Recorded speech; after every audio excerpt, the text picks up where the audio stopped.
ഇന്ന് സമൂഹ മാധ്യമങ്ങളിലെല്ലാം ഏറെ ചർച്ച ചെയ്യുന്നത് ലോക ക്രിക്കറ്റിലെ ഇതിഹാസ താരമായിരുന്ന ഷെയ്ൻ വോണിനെ കുറിച്ചാണ്. 2008 അദ്ദേഹം എടുത്ത തീരുമാനം ഇന്ന് അദ്ദേഹത്തിൻ്റെ കുടുംബത്തിന് കോടിക്കണക്കിന് രൂപയാണ് സമ്പാദിച്ചിരിക്കുന്നത്.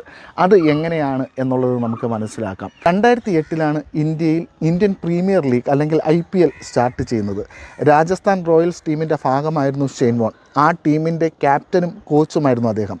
ആ ടീമുമായിട്ട് കരാറിൽ ഏർപ്പെടുന്ന സമയത്ത് 2 നിബന്ധനകളാണ് അദ്ദേഹം മുന്നോട്ട് വെച്ചത്. അതിൽ ആദ്യത്തേത് അദ്ദേഹത്തിന് കയ്യിൽ ലഭിക്കേണ്ട ലിക്വിഡ് സാലറിയെക്കുറിച്ചായിരുന്നു. ബേസിക് ആയിട്ടുള്ള സാലറിയാണ് അദ്ദേഹം ആവശ്യപ്പെട്ടത്.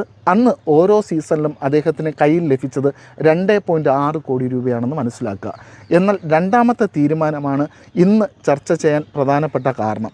രണ്ടാമത്തെ തീരുമാനം അദ്ദേഹം രണ്ടാമത് ആവശ്യപ്പെട്ടത് ഇക്വിറ്റി സ്റ്റേക്കായിരുന്നു. ഓരോ സീസണും ഷെയ്ൻ വോൺ രാജസ്ഥാൻ റോയൽസിന് വേണ്ടി കളിക്കുമ്പോൾ രാജസ്ഥാൻ റോയൽസിൻ്റെ 0.75% ഓഹരി അദ്ദേഹത്തിന് ലഭിക്കണം എന്നായിരുന്നു രണ്ടാമത്തെ തീരുമാനം. അത് കമ്പനി ഉടമകൾ അംഗീകരിക്കുകയും കരാറിൽ ഏർപ്പെടുകയും ചെയ്തു. അന്ന് രാജസ്ഥാൻ റോയൽസ് ടീമിൻ്റെ ഉടമസ്ഥർ ആ ടീമിനെ സ്വന്തമാക്കുന്നത് ഏകദേശം 290 കോടി രൂപയ്ക്കാണ്.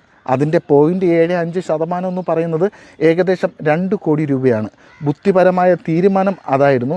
2 കോടി രൂപ അദ്ദേഹം കയ്യിൽ മേടിക്കാതെ ആ കമ്പനിയുടെ ഓഹരിയിൽ നിക്ഷേപിക്കാനാണ് ഷെയ്ൻ വോൺ തീരുമാനിച്ചത്. അങ്ങനെ 2008 മുതൽ 2011 വരെ ഷെയ്ൻ വോൺ ആ ടീമിൻ്റെ ഭാഗമായതിലൂടെ അദ്ദേഹത്തിന് 3% ഓഹരിയാണ് ലഭിച്ചത്. 2022 ഷെയ്ൻ വോൺ മരണപ്പെടുകയും ചെയ്തു. എന്നാൽ 2026 ആയപ്പോൾ ഈ രാജസ്ഥാൻ റോയൽസ് ടീം പുതിയ ഉടമസ്ഥരെ കണ്ടെത്തി അവർക്ക് വിൽക്കുകയുണ്ടായി. അന്ന് 290 കോടി രൂപയ്ക്ക് വാങ്ങിച്ച ടീമിനെ ഇന്ന് കൈമാറിയിരിക്കുന്നത് 15,300 കോടി രൂപയ്ക്കാണ്.